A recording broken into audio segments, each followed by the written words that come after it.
국내 증시 동반 상승 출발로 잠시 주춤하는가 싶더니 계속해서 상승폭을 키워나가면서 양시장 모두 1% 넘게 상승했습니다. 코스피가 3,111선에서 마감이 됐고요. 코스닥도 1.3% 상승하면서 792선에서 마감이 됐습니다. 오늘 외국인과 기관이 지금 순매수를 나타내면서 시장의 상승을 이끌었죠. 네, 그렇습니다. 특히 미국에서 지금 BBB 네. 감세안이 통과된다 안 된다 계속 이제 메신저만 돌아가고 있고 확정적이지는 네네네. 않은 것 같습니다. 거기다 3% 이제 그 법도 통과가 되면서 우리나라도 주식은 더 강세가 돼가고 있는 것 같습니다. 네, 여러모로 국내 증시 같은 경우는 추가 상승에 대한 기대감이 높아지는 것 같습니다. 지금 보시고 계신 머니쇼는 SBS 비제코 유튜브에서 실시간 시청이 가능합니다. 더 많은 국내 주식 정보 받아보실 분들은 카카오톡 채널 머니랩 추가하시기 바랍니다. 오늘 증시 인사이트 출연자 모셔볼까요? LS증권 리테일 사업부 염승환 이사 모셨습니다. 어서 오세요. 안녕하세요. 염블리로 한참 핫하게 계시다가 요즘은 주로 어떤 쪽의 분들을 만나고 계시나요? 요즘에 뭐 저도 그냥 계속 방송하고 있고요. 회사에서도. 네, 회사 방송이요? 회사 업무가 좀 많아져가지고 네. 개인적으로는 네, 아무튼 요즘 국장 좋아져서 네. 이제 고객분들이나 이제 만났을 때 되게 분위기가 좋지 않나요? 이게 한 번씩 저희가 또 오프라인 강연회 같은 것도 직접 하긴 하는데 네. 확실히 그때 이제 3천 또 넘었을 때 이제 한번 뵀는데 확실히 이게 얼굴 빛이 좀 달라 보이시더라고요. 확실히 좀 이제 좀 낙이 오나 보다. 뭔가 좀 그러니까 희망을 좀 이제 느꼈던 좀 그런 모습들이 좀 많이 나왔던 것 같아요. 근데 솔직히 이번에 지금 상법 개정안 통과되면서 그리고 이제 새 정권 들어서면서 실제로 상승세로 돌아서 완전 거의 일자로 상승하고 있는 상태인데 네. 지금 이 상황들을 어떻게 보시나요? 진짜로 코리아 디스카운트 해소가 되고 그다음에 고객 개인들 투자 계속 늘고 이런 게 계속 지속될 걸로 보이시나요?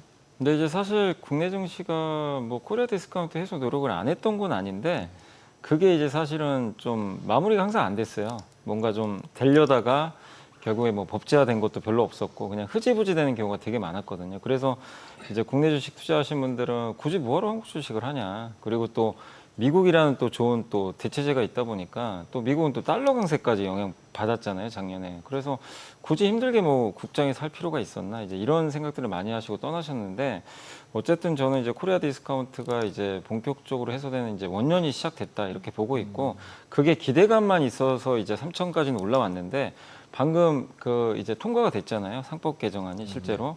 그래서 역사상 이제 처음 있는 일이고 요게 이제 말이 아니라 진짜로 이제 법을 바꿔버렸구나. 예, 이게 우리나라 투자자분들한테만 이걸 각인시키는 게 아니라 외국인 투자도 동일하게 좀 적용을 할 거라고 좀 생각을 하거든요. 한국이 진짜 바뀌는구나. 그래서 코리아 디스카운트가 이제 말이 아니라 현실이 좀 되고 있고 또 한 가지가 저는 꼭 우리나라 국내 동력만으로 이렇게 증시가 올랐다고는 생각을 안 해요. 왜냐하면 과거에도 보면 달러가 약할 때 항상 한국 시장 또 신흥국이 되게 좋았거든요. 근데 지금 몇 년 만에 처음으로 지금 킹달러가 아니라 완전 약달러로 바뀌었잖아요. 올해 진짜 달러가 기록적인 폭락을 하고 있는데 보통 이게 달러가 급락하면 미국의 자산 중에서 어딘가가 주도가 나오거든요. 근데 그게 처음엔 독일이었는데 홍콩 갔다가 최근에 한국으로 또 오는 것도 같아요. 그러니까 이 달러의 약세까지 타임이 또 잘 어우러져 가지고 국내 증시가 어쨌든 지금 재평가 받고 있다 이렇게 생각을 하고 있습니다. 네, 이번 여야가 비한 상법 개정안 이제 핵심 쟁점이 3% 룰인데 이 3% 룰이 보완해서 이제 통과가 됐습니다. 어떤 내용이 담겨 있고 이게 또 어떤 의미를 담고 있는지도 좀 알려주세요. 그러니까 이제 보통 이제 뭐 사내이사나 사회이사, 그러니까 이번에 아마 사회이사까지도 네. 이걸 감사로 이제 선임을 할 때 3% 룰을 적용하는 것 같은데 핵심은 이겁니다. 대주주가 만약에 50%의 지분을 갖고 있다면 감사 선임할 때 당연히 50%의 지분율을 확보를 하겠죠. 그럼 당연히 자기가 원하는 대로 다 할 수가 있어요, 사실. 네. 누구든지. 근데 이 감사 선임할 때 이거를 3%로 묶어버리는 거예요. 대주주 지분을. 그러면 이제 이 대주, 그러니까 누구도 다 똑같아요. 뭐 10% 갖고 있는 사람도 3%가 되는 거고. 그러면 이제 아주 소수의 지분을 갖고 계신 사실 뭐 0. 몇 %밖에 안 되는 그런 개인 투자분들이 되게 많으시잖아요. 이분들의 이제 표가 모였을 때 대주주 표를 이겨버릴 수가 있는 거죠, 사실상. 그러니까 소액주주의 권리가 굉장히 이제 세버리는 거예요. 그러니까 대주주의 권리를 뛰어넘는 이 감사 선임할 때. 그렇기 때문에 이거를 이렇게 감사 선임할 때 3%를 적용하게 되면 대주주가 이제 마음대로 그러니까 자기가 원하는 대로 하기가 좀 쉽지 않아지고 소액주주가 또 원하는 형태로 이제 경영이 또 전개될 수 있다 보니까 소액주주의 파워를 엄청나게 올리는 제도 중에 하나거든요. 근데 이거를 이제 이번에 상법 개정안에 그 이제 투입을 좀 해가지고 뭐 보완해서 좀 통과를 했다고 하니까 이거 역시도 개인 투자분들의 어떤 이제 권리를 올리는 그런 저는 정책이라고 보고 있습니다. 그럼 개인들끼리 모아서 3%를 만들어서 집단 행동을 할 수 있어지는 건가요, 그러면? 근데 이제 그 이게 3%가 뭐 제가 알기로는 한 명이 네. 예를 들면 뭐 내가 3% 갖고 있으면 3% 그대로고 4%면 3%인데 그쵸. 여러 명이 모여서 뭐 0.1씩 갖고 있어서 그게 뭐 50이 됐다. 그거는 3%가 아니죠. 아니잖아요. 각자죠. 네. 각자기 때문에 힘이 훨씬 세지는 거죠, 사실은. 그리고 이제 사실 더 센 게 그 집중 투표제거든요. 네. 근데 집중 투표제는 이번에는 안 됐고 아마 여야 합의로 나중에 이제 통과시키려고 하는 것 같은데 결국에 이사를 선임할 때 그 소액주주가 원하는 이사도 있고 아니면 대주주가 원하는 이사가 있는데 근데 당연히 표에서 다 밀리거든요. 예, 뭐 소액주주가 밀릴 수밖에 없는데 3명의 이사가 나왔는데 그 3명한테 내가 100주를 갖고 있으면 옛날에 이제 100주씩 그냥 100주 이상은 투표를 못 하잖아요. 한 명한테 300표를 몰아버릴 수가 있는 거죠. 3명이니까. 이게 집중 투표제인데 이렇게 되면 소액주주가 3배의 힘을 그냥 가져버리게 되거든요. 네. 그러니까 본인들이 원하는 이사를 또 앉힐 수가 있다 보니까. 근데 이거는 이번에 아직은 여기엔 들어가지 않았지만 차후에 이것까지 아마 통과가 되면 소액주주의 아마 권리가 더 올라갈 수밖에 없다. 이렇게 보고 있습니다. 그러다 보니까 이제 적대적 M&A 대상이 될 수도 있다. 그리고 결국에 오너나 경영권 입장에서 보면 경영권 방어가 쉽지 않아진다. 이런 지금 불만사항도 있는 거잖아요. 네, 근데 뭐 그렇게 따지면 사실 미국이란 나라도 뭐 그렇고 사실 우리보다 훨씬 선진화돼 있고 네네. 우리도 이제 미국 스타일로 지금 간다는 거잖아요. 근데 미국 증시나 기업들 보면 우리보다 훨씬 지금 높은 성과를 잘 내고 있거든요. 그래서 저는 기업들의 뭐 그런 우려사항을 모르는 건 아니지만 기업들이 어쨌든 경영을 열심히 하고 소액주주 가치를 무시하지 않고 그렇게만 좀 정상적인 방식으로 좀 한다면 저는 뭐 그렇게 크게 문제될 건 없다 이렇게 생각하고 있습니다. 그래서 오히려 요즘 그 경영권에 대한 거를 가지고 투자를 하는 펀드들이 계속 생기는 것 같더라고요. 특히 이번에 이제 상법 개정되면서 뭔가 이제 소액주주를 모아서 실제로 M&A를 하거나 하려고 하는 이제 그 펀드들이 계속 생기는 것 같은데 이렇게 생기면은 오히려 주식 시장에는 호재일 수 있지 않나요? 근데 물론 뭐 장기적으로는 주가가 빠질 수도 있지만 단기적으로는 급등도 하고 급락도 하고 이럴 수 있을 것 같은데 그럴 가능성은 어떻게 보세요? 근데 이제 그런 M&A가 많이 자주 일어나게 되면 뭐 사실 미국은 되게 자유롭게 많이 일어나잖아요. 근데 그렇게 되면 주가가 재평가를 받을 수밖에 없거든요. 굉장히 이제 낮았던 주가가 네네. 그런 이슈로 이제 제 가치를 찾아가는 경우들이 금방 생겨버리는 거죠. 그래서 말씀하신 대로 시장 전체로는 이제 뭐 주가 부양 측면에서는 상당히 긍정적일 수 있는데 그게 이제 너무 또 과열되면 또 피해가 또 발생할 수도 있기 때문에 그 어떤 이제 기준을 가지고는 좀 봐야 되겠지만 근데 한국에 지금 어쨌든 굉장히 저평가된 그러니까 자산 가치 흔히 이제 PBR 1배 이하가 너무 많잖아요. 근데 그 심지어 0.2배, 현대제철 같은 기업이 0.2배밖에 안 되거든요. 근데 이제 이재명 대통령도 했던 얘기가 PBR 0.8배 이하는 다 M&A 시켜야 된다. 그렇게 좀 강하게 나갔어요. 왜냐하면 그렇게까지 주가를 부양을 안 했다는 거죠. 너무 가치를 절하시켜서. 그렇기 때문에 그런 낮아진 가치에 있는 기업들을 어떻게 보면 좀 약간 그 이렇게 높일 수 있는 그런 또 촉매제 역할을 또 할 수도 있기 때문에 시장 전체로는 어쨌든 좀 붕업이 되지 않을까 이렇게 생각은 하고 있습니다. 지금 코스피가 올해 보니까 상반기에만 27% 넘게 올랐는데 지금 보면은 메이저 수급 주체들이 또 계속해서 시장 상승을 좀 이끌다 보니까 조금 더 추가 상승에 대한 기대감도 있고 또 이번 새 정부 들어서 5,000선에 대한 기대감도 갖고 계신 분들 많거든요. 개인적으로 어떻게 보세요? 5천이 사실 불가능한 건 아니에요. 네. 근데 이제 항상 그거죠. 5천이 그냥 다 공연불이 돼버렸죠. 옛날에도 하다가 흐지부지. 그러니까 제가 걱정하는 건 그거예요. 말은 항상 이제 되고 기대는 높였는데 정작 실천이 안 돼서 무너진 경우가 너무 많았거든요. 근데 지금 현재 어쨌든 이번에 상법 개정도 통과된 거 보면 이번에는 그래도 좀 뭔가 지금 행동이 지금 실제로 나오고 있기 때문에 뭐 5천까지는 모르더라도 제가 봤을 때는 지금 일본이 지금 10년 전부터 밸류업 해가지고 증시가 상당히 좋은데 일본의 PBR이 1.4배 정도 되거든요. 네. 근데 우리나라가 지금 이제 3천이 한 배예요. 그러니까 1.4배 적용하면 딱 4,200 나오거든요. 그래서 저는 지금 시기에 뭐 5천까지는 모르겠지만 지금 시기에 어떤 이제 그 상법 개정이라든가 주주 가치를 이렇게 올리는 그런 정책들이 나오고 또 달러 약세가 지속되고 또 우리나라 기업들의 실적도 좀 잘 받쳐준다면 PBR 1.4배 가면 이제 일본 수준까지 가는 거니까 그 레벨까지는 충분히 갈 수 있지 않을까 이렇게 장기적으로 생각을 일본 하고 있습니다. 밸류업이 지금 얼마 정도 시간이 걸린 거죠? 10년 정도 걸렸어요. 10년 걸린 예. 거죠. 그럼 우리 10년 걸려야 1.4배가 되는 건가요? 그런 건 아닙니다. 예. 근데 거기도 이제 굉장히 이게 그러니까 우리는 이제 막 시작하는 거지만 일본도 되게 고생을 많이 한 걸로 알고 있거든요.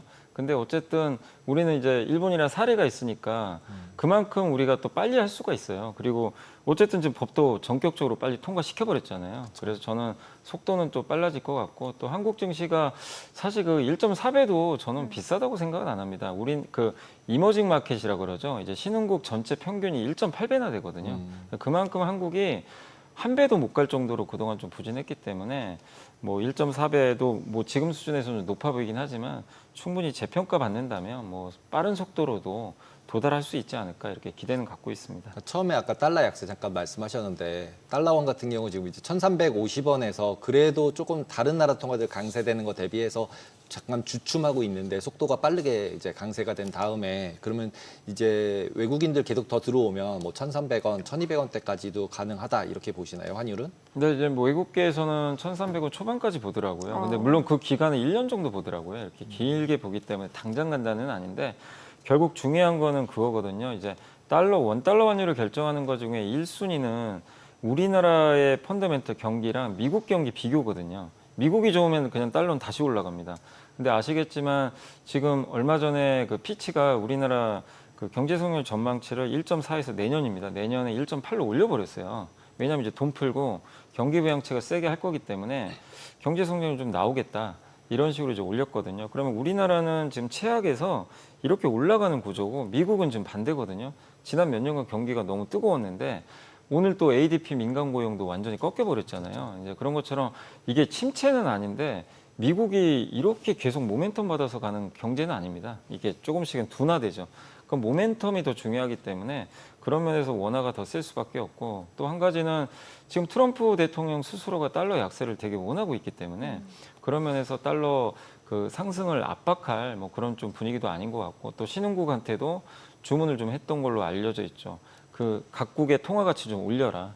이런 또 미국의 또 요청도 있었기 때문에 그런 걸 좀 종합적으로 본다면 저는 이 달러 약세가 그냥 일시적인 게 아니라 좀 구조적으로 좀 시작이 됐다. 정말 오랜만에 지금 달러 약세거든요. 그래서 이거는 뭐 최소 1, 2년은 더 갈 수가 있기 때문에 그런 면에서 1,300원 초반까지 갈 가능성이 높고 이창용 총재도 그런 얘기를 좀 하셨더라고요. 그러니까 1,300 이제 50원이나 60원까지 오니까 또 수출 걱정 이런 게 좀 안 할 수는 없잖아요, 환율이. 근데 사실은 1,400원 이상까지 갔던 건 이제 우리나라만의 좀 문제가 있었던 거죠. 뭐 정치 불확실성이라든가 그럼 내수 부진 이런 게 있었기 때문에 간 거지. 사실은 이제 정상화되는 거거든요. 그러니까 1,300원까지 온 거는 그런 불확실성이 해소되면서 오는 거고 여기에서 이제 우리나라 경기가 좋아지면 1,300원 초반까지 갈 수 있거든요. 그러니까 이 수순으로 간다면 이거는 오히려 좀 긍정적인 방향으로 가는 거지. 이게 뭐 환율이 또 떨어져 가지고 또 경제 수출에 타격을 받는다. 그렇게까지 저는 생각은 안 하고 있습니다. 환율 보면 참 이제 감회가 새로운 것 같아요. 바로 몇 달 전만 해도 인구 소멸이다 이런 얘기하면서 한국 원화 가지고 있으면 바보다 달러로 다 바꿔야 된다 이렇게 얘기했던 때가 진짜 한두 달? 두세 달 정도 된 것 같은데 갑자기 다 없어지고 다 1,300원 초반 얘기하고 있어서 이게 얼마나 더 지속될지 그리고 어떤 펀더멘탈이 바뀌었는지를 정확하게 어떤 부분을 보는 게 제일 좋을 것 같으세요? 그때랑 지금이랑 딱 비교해서 두 개로만 딱 본다면? 근데 이제 항상 기대값이거든요. 기대값이다. 뭐든지 기대값이에요. 이제 이 금융시장도 항상 빨리빨리 움직이니까 아까 말씀드린 대로 제일 중요한 게 한국 경기가 앞으로도 미국보다 더 안 좋다. 그러면 달러 계속 오르는 거죠. 사실은 그게 좀 큰 건데 지금 제가 말씀드린 거는 지금 정반대거든요. 한국 경기가 더 좋아질 것 같아요. 뭐 성장률이 월등히 높다가 아니라 한국은 바닥에서 이렇게 터닝하는 거고 미국은 위에서 꺾이는 거거든요. 그러면 이제 둘 간의 격차가 좁혀져요. 그렇기 때문에 그게 하나가 있고 또 달러 결정하는 그 요인 중에 하나가 결국에 이제 그거거든요. 금리 차거든요. 두 나라 간의 이제 금리 차인데 지금 우리나라는 계속 금리 낮추는데 미국은 안 낮추고 있잖아요. 근데 미국 경기가 나빠지면 결국엔 금리를 미국은 낮출 수밖에 없고 한국은행은 제가 봤을 때는 아마 금리를 인하를 하긴 할 텐데 부동산 때문에 속도감을 높이긴 좀 어려운 것 같아요. 이 금융 불안정 때문에. 그러면 양 국가 간의 금리 차가 좀 좁혀지겠죠. 이 금리 차 좁혀지면 환율이 또 내려가는 요인이고 마지막이 결국 그 나라의 불확실성이거든요. 근데 우리는 계엄 터지고 나서 사실 컨트롤 타워가 없었죠. 그게 사실 저는 굉장히 많이 반영이 됐다고 생각을 해요. 우리나라 환율 1,400원 넘어가는데 근데 지금 어쨌든 신정부가 들어왔기 때문에 이 리스크는 이제 완전히 제거됐거든요. 그래서 이게 정상화되기 때문에 지금 1,350원도 우리가 지금 1,450원만 이거 생각하다 보니까 너무 많이 빠진 것 같지만 사실 1,350원도 옛날 생각하면 굉장히 아직도 높은 수치예요. 그래서 1,300원 초반 가는 건 저는 뭐 충분히 가능하다 이렇게 보고 있습니다. 그럼 섹터별로 봤을 때 앞으로 이제 시장을 좀 더 추가적으로 상승으로 이끈 주도주는 뭐라고 보세요? 결국은 이제 상반기는 조선방산이 이끌었잖아요. 조선방산 같은 이제 섹터나 아니면 뭐 엔터 같은 기업들이 이끌었는데 하반기는 이제 저는 결국 좀 반도체가 가장 중심. 오늘 또 그걸 보여줬죠. 그래서 사실 하이닉스가 먼저 가졌고 이제 사실 상대적으로 삼성전자 못 갔지만 오늘 삼성전자가 뒤늦게라도 4% 움직였고 결국 시총이 큰 거 중에서는 좀 부진했던 게 결국엔 바이오랑 반도체 2차 전지 정도거든요. 시총만 봤을 때는 자동차까지 포함을 해서 이들이 다 못 갔죠. 근데 어쨌든 그 중에서는 반도체가 모멘텀, 지금 AI 모멘텀이 가장 좋기 때문에 저는 삼성 쪽을 중심으로 해서 하반기는 좀 반도체가 이끌지 않을까 이렇게 예상은 하고 있습니다. 뭔가 그러면은 그 반도체 소부장이라고 해서 중소형주까지도 좀 낙수 효과를 기대해 볼 수 있는 거예요. 예, 근데 이제 하이닉스가 가는데 되게 좀 이번 사이클이 너무 이례적인 게 보통 이렇게 하이닉스나 이런 대형주가 가면 소부장이 같이 가거든요. 그렇죠. 철저하게 못 갔어요. 너무 소외를 받아가지고 왜냐하면 공급을 늘리는 사이클이 아니라 공급을 절제하는 가운데 수요가 증가하는 사이클이거든요. 근데 공급이 늘어야 뭘 투자를 하고 이러는데 소부장 낙수 효과가 적었어요. 근데 이제 어쨌든 이제 이렇게 업황이 좀 좋아지고 하면 하반기 어느 시점부터는 또 새로운 투자가 들어갈 가능성이 높기 때문에 소부장도 결국엔 저는 시간 문제지 낙수 효과를 받을 수 있다. 그래서 같이 가는 그림으로 생각을 하고 있습니다. 방사는 지속 가능성이 있다고 보시나요? 방사는 지속 가능성은 있는데 다만 문제는 주가가 좀 밸류가 부담된다. 이게 좀 문제인 것 같아요. 그래서 현대로템이 어제 그 뉴스 나왔잖아요. 그 폴란드의 K2 전차. 예. 그거 이제 납품하는 계약이 굉장히 큰 거거든요. 2차 계약이 드디어 맺어졌는데 그런데도 주가 빠지더라고요. 흔히 이제 세론이라고 하는데 좋은 건 알지만 우리가 어쨌든 이 방산에 대한 기대감은 이미 많이 선반영이 됐기 때문에 지금 이렇게 삼성전자나 오늘 LG엔솔, 포스코홀딩스 이렇게 달리잖아요. 수급을 이쪽으로 뺏길 수밖에 없어요. 그래서 약간의 이제 당분간 기간 조정은 가겠지만 방산이 갖고 있는 그 어떤 위치, 주도를 했던 위치가 저는 끝났다고 생각은 안 합니다. 특히 이번에 그 K2 전차 180대 이번에 계약을 맺은 건 1차랑은 되게 다른 의미예요. 왜냐하면 1차는 우리나라에서 만들어서 폴란드에 수출하는 거거든요. 2차는 이 중에 일부 물량이 폴란드에 현지 공장을 만들어서 직접 직납을 합니다. 그러면 거기에 공장이 지어지면 우리 이제 어떻게 보면 하나의 이제 거점이 될 텐데 많은 유럽 국가들이 이제 그 현대로템의 폴란드 공장을 많이 방문해서 거기서 직접 조달할 가능성이 되게 높아져. 그러니까 유럽 내에서 외형이 되게 넓어질 가능성이 높거든요. 그리고 유럽이 원하는 것도 우리나라 방산이 들어오는 건 뭐 좋겠는데 되도록이면 유럽 내에서 만들기 되게 원해요. 근데 그 거점이 이제 만들어지는 거예요. 이번 이제 계약을 통해서. 그래서 상당히 의미가 있는 계약인데 다만 주가가 너무 좀 과도하게 올랐다는 거 이게 좀 뭐 악재라면 악재 아닌가 싶습니다. 개별 이슈도 좀 여쭤볼게요. 보면 이제 HD 현대건설기계하고 HD 현대인프라코어 합병을 발표했는데 두 회사 주가 사실 이제 현대건설기계도 그렇고 현대인프라코어도 그렇고 중장비 쪽 같은 업종 아닌가요? 네 맞습니다. 굴삭기 업종. 예, 같은 업종 간의 합병이라고 하면은 주가 영향 어떻게 예상해 볼 수 있을까요? 그러니까 이제 이거예요. 우리나라는 항상 이렇게 합병보다는 이게 비슷한 업종이 합병되는 게 아니라 항상 쪼갭니다. 쪼개서 상장을 시켜요. 그게 무슨 얘기죠? 공급이 자꾸 늘어나는 주식시장이었어요. 그래서 그게 코리아 디스크한테 가장 큰 원인 중에 하나거든요. 쪼개기 상장. 네, 그게 너무 많았잖아요. 근데 이건 뭐죠? 정반대예요. 갑자기 합칩니다. 합치면 두 회사가 하나로 합치면 주식시장이 좋아해요. 숫자가 줄어드는 걸 되게 좋아하거든요. 그러니까 서울 아파트 값이 왜 오릅니까? 가장 큰 건 공급이 없어요. 근데 주식도 똑같거든요. 공급 줄면 주가가 오르게 돼 있어요. 그러니까 이것도 어제 그래서 현대건설기계 주가가 엄청나게 올랐거든요. 오늘은 좀 떨어졌고. 근데 두 회사가 이제 같은 사업을 좀 공유를 하다 보니까 합병을 함으로 인해서 비용도 줄일 수가 있고 그리고 특히 현대건설기계한테 더 유리한 건 뭐냐면요. 현대건설기계가 PER이 한 12배 되고 인프라코어가 한 17배, 8배 될 거예요. 왜 비싼 밸류를 받냐면 현대인프라코가 그 아까 말씀드린 K2전차의 엔진을 만들어요. 방산과도 연결이 돼 있어요. 근데 이 회사를 이렇게 흡수합병을 하게 되면 현대건설기계가 방산 밸류를 받을 수도 있어요. 그럼 밸류가 올라가겠죠. 그래서 이게 합치면서 이 두 회사가 합치면 세계 10위권의 굴삭기 회사가 탄생할 거래요. 근데 여기에 탱크 엔진까지 붙게 되니까 네. 상당히 이제 좋을 수 있는 거죠. 그래서 현대건설기계 이제 주주분들 입장에서는 결국 중복 상장이라는 이슈도 해소가 되는 데다가 굉장히 좋은 기업이 하나로 이제 탄생을 할 수가 있기 때문에 굴삭기만이 아니라 이제 방산으로도 볼 수 있는 그런 구조기 때문에 상당히 저는 이 두 회사의 합병은 긍정적이다 이렇게 바라보고 있습니다. 미국 쪽 저희 처음에 얘기했던 감세한 통과 부분이 지금 됐냐 안 됐냐 아직 뉴스가 확정된 뉴스는 아직 안 나온 것 같아요. 근데 그런 부분들 뉴스가 확정되는 내용 중에 뭐 보조금 더 증가한다 이런 부분 때문에 삼성전자가 올랐다 이런 얘기 저희가 잠깐 나눴었는데 실제로 이게 서명이 된다 안 된다에 따라서 주가의 어떤 변곡점이 될 가능성이 있을까요? 근데 이제 삼성전자는 저도 이제 좀 놀랬던 게 원래 반도체 세액공제 폐지한다 그랬거든요. 트럼프 네. 대통령은 그 반도체로 돈 많이 번 국가들한테 왜 돈 주냐. 그냥 관세 때리면 어차피 여기다 지을 텐데 이래서 폐지하려고 그랬는데 이번에 상원 통과한 감세안을 보니까 세액공제가 원래 25%인데 35로 늘려버린 거예요. 10%가 더 늘어나면 삼성은 돈을 더 많이 받겠죠, 당연히. 이건 뭐 TSMC도 마찬가지입니다. 그래서 오늘 좀 삼성전자가 그것 때문에 더 힘을 좀 받았던 것 같은데 물론 이제 이게 하원에서 결국 뭐 통과될지는 우리가 좀 더 봐야 되겠지만 이게 만약에 통과가 안 된다고 해서 결국 그러면 또 뭔가 수정은 하겠지만 이 반도체 가지고 좀 논쟁이 있는 건 아니거든요. 그래서 하원과 상원의 약간 다른 점들은 결국 이제 자기 지역구 내에서 약간 이해관계로 저는 좀 보고 있거든요. 그래서 결국 이 반도체 세액공제 35%가 바뀔 가능성은 높지는 않은 것 같아요. 그래서 설사 안 된다고 해서 뭐 주가 빠지거나 그럴 가능성은 저는 높지는 않다. 이렇게 미국 보고 시장은요? 네. 미국 시장은 어쨌든 일단은 통과가 되는 게 좋죠. 미국 시장 입장에서. 왜냐하면 상원한 대로 통과가 되면 재정 적자가 훨씬 많이 늘어나요.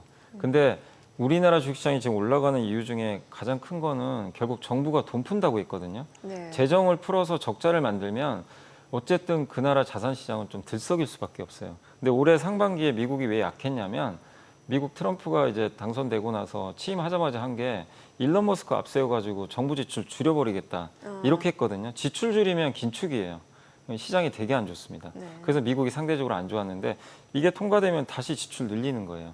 그럼 미국 시장도 돈의 힘이 또 생기는 거거든요. 그래서 근데 어쨌든 이제 나중에 좀 걱정은 되죠. 이자 비용이 하도 늘어나긴 하지만 시장 전체로는 일단 통과가 된다면 감세안이 통과되면 많은 사람들이 또 소비할 여력이 생기거든요. 그런 면에서 미국 시장에는 긍정적일 수 있는 것 같습니다. 그 베트남, 영국 다음으로 이제 미국이 베트남하고 무역 합의를 했는데 지금 이제 그 20% 그러니까 46%에서 이제 20%로 낮췄죠. 네, 이제. 맞습니다. 그리고 베트남 같은 경우는 미국 수입품에 대해서 0%. 사실 뭐 이거는 의미가 없고 이거에 대해서 이제 우리나라는 과연 어느 포인트가 쟁점이 되는지 여부를 봤을 때 디지털 교육이 쟁점이라고 하는데 이 디지털 교육이 어떤 걸 의미했는지도 알려주세요. 그거죠. 이제 그 디지털 같은 경우는 이제 뭐 구글이나 뭐 네. 그러니까 유튜브라든가 애플도 여러분들이 이제 스마트폰에 뭐 결제 같은 거 많이들 하시잖아요. 네. 그런 것들은 사실 서비스잖아요. 근데 그런 것들이 지금 안 들어가 있는 거죠. 어떻게 보면 이런 이제 관세에는 안 들어가 있는데 사실 미국 같은 경우는 그런 거를 전 세계적으로 수출 되게 많이 하고 있거든요. 근데 그런 것들도 사실 좀 저는 그러니까 포함을 한다면 그 미국도 어떻게 보면 이제 그 무역 수지 이 전체적으로 봤을 때 상품만 하지 않고 그 서비스까지 포함을 하게 되면 사실 미국의 흑자가 많이 늘어나는 구조거든요. 근데 이런 것들이 사실 좀 빠져 있는 거죠. 네, 그런 것들을 한번 얘기해 보자는 그런 좀 관점인 것 같고요. 또 거기다가 지금 이제 베트남산 관세가 이제 인하가 됐기 때문에 결국 이제 며칠 남진 않았는데 우리나라 자동차 같은 경우가 지금 제일 문제거든요. 25%니까 이걸 좀 낮출 수 있는 여지가 좀 생기지 않겠냐. 이런 기대도 좀 실제는 있는 것 같아요. 근데 날짜가 저는 좀 얼마 안 남아서 바로 다음 주잖아요. 바로 다음 주 초니까 타결 가능성 그렇게 높아 보이진 않고 관건은 그겁니다. 한두 달 더 유예시켜 주는 거. 지금 상태로. 그리고 나서 합의를 이끌어내는 건데 어쨌든 베트남을 반 정도 낮췄으니까 지금 시장에서는 우리나라는 한 15% 정도로 낮춰주는 걸 좀 기대하는 것 같아요. 그러니까 지금 한국 25잖아요. 네. 그걸 한 15 정도로 낮춰주면 보편 관세가 10이니까 이제 거의 맞춰주는 거거든요. 그래서 그 정도 된다면 시장은 조금 오히려 좀 긍정적으로 반응을 할 것 같은데 다만 아직은 뭐 한국에 대해서는 얘기가 나온 게 없어서 좀 더 지켜봐야 되겠습니다. 아니 저 이 디지털 교육에 대해서 좀 더 여쭤보고 싶은 게 앞서 캐나다에서는 이제 디지털세를 부과하겠다라고 했다가 하루 만에 철회했잖아요. 그러니까 네. 요거랑 좀 비슷한 맥락으로 봐야 되는 건지. 왜냐면 이게 뭐 보니까 지도 데이터를 반출할 수도 예, 그 있다. 공개하라고 한 게 있어요. 그러니까 우리나라 지도를 네, 그러니까 지금 보시면 네이버 지도 우리 다들 쓰잖아요. 예. 근데 전 세계적으로 대부분 다 구글 지도 구글 쓰거든요. 그렇죠. 예. 근데 이제 정보 제공을 안 하는 거죠.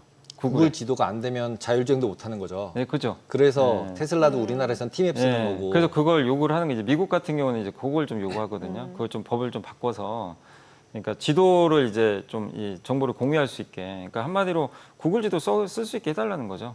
근데 지금 외국인들이 사실 한국 와서 구글 지도 쓰면 이게 안 보이거든요. 네. 그러니까 이제 네이버 지도 같은 걸 이용해야 되는 건데 이건 차별 아니냐.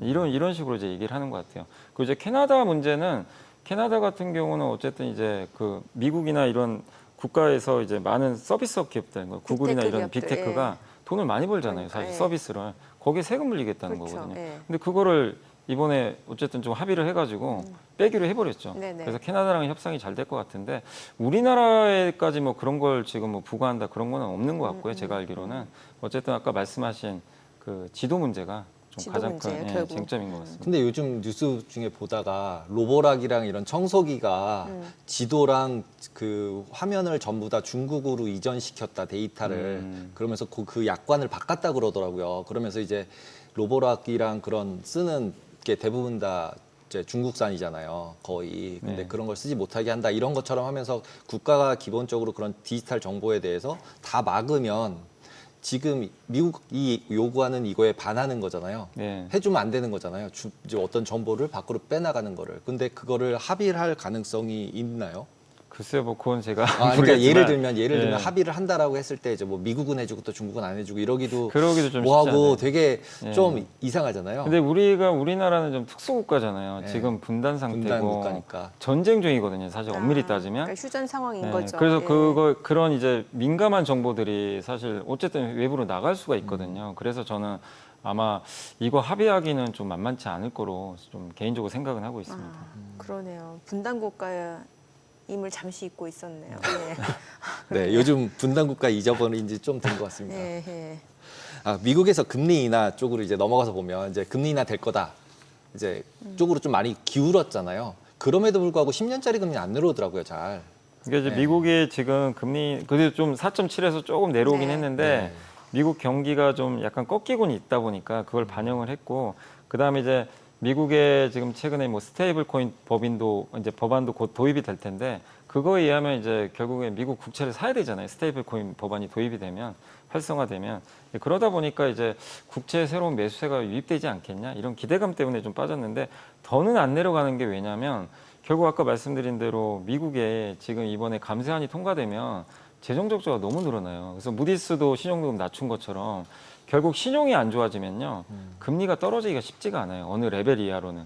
그렇기 때문에 지금 이 미국의 장기 금리가 그런 걸 저는 좀 반영하고 있다. 그래서 지금 4.2에서 더는 안 내려가고 혹시 이게 통과될지 모르지만 통과되면 어쨌든 빚은 더 늘어나거든요. 그렇죠. 빚이 늘어나면 금리는 올라갈 수밖에 없어요. 네. 근데 그거를 반영했기 때문에 크게 금리가 오르진 않겠지만 아마 대부분 이렇게 보더라고요. 4%에서 그냥 4.5, 4이 정도.